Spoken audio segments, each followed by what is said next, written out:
तुमच्या देव्हाऱ्यातील अथवा घरातील स्वामींचा फोटो जागृत आहे का? हे दैवी संकेत आणि प्रचिती ओळखा. अनेक भक्तांचा असा अनुभव आहे की स्वामींच्या फोटोकडे एकटक पाहिल्यास त्यांच्या डोळ्यांतील भाव बदलताना दिसतात. आपण आनंदी असू तर स्वामींचे डोळे हासरे वाटतात आणि आपण संकटात असू तर त्याच डोळ्यांतून एक प्रकारचे आश्वासन आणि मी तुझ्या पाठीशी आहे हा धीर मिळतो. हा केवळ भास नसून स्वामींच्या रूपाशी जोडले गेलेले भक्ताचे नाते असते. अनेकदा स्वामींच्या फोटोसमोर बसून जप करताना किंवा आरती करताना अचानक अष्टगंध, चंदन किंवा कस्तुरीचा तीव्र सुवास दरवळू लागतो.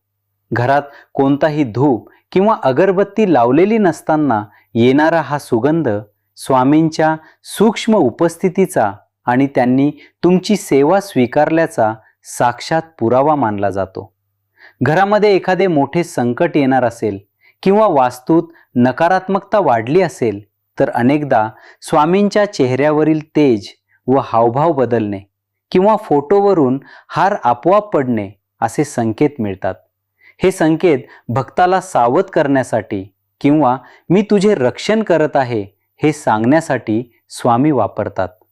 स्वामींचे नित्य नामस्मरण आणि जपाने ज्या घरात साधना चालते त्या घरातील स्वामींच्या फोटोचे तेज काळानुसार वाढत जाते असे जाणवते. जुना झालेला फोटो देखील नूतन आणि सजीव वाटू लागतो. हे त्या वास्तूत निर्माण झालेल्या सकारात्मक ऊर्जेचे प्रतिबिंब असते. जेव्हा एखादा भक्त मोठ्या द्विधा मनस्थितीत असतो तेव्हा स्वामींच्या फोटोसमोर बसून मन मोकळे केल्यास काही वेळातच समोर असलेल्या ग्रंथातील ओळीतून किंवा चित्रातील स्वामींच्या मुद्रेतून अचूक कौल मिळतो. यामुळे मनातील गोंधळ संपून मार्ग स्पष्ट होतो. ज्या फोटोत तुमची भक्ती स्थिरावते तिथेच ब्रह्मांड नायकाचे साक्षात दर्शन घडते. व्हिडिओ आवडल्यास चॅनल नक्कीच सबस्क्राईब करा. धन्यवाद. श्री स्वामी समर्थ.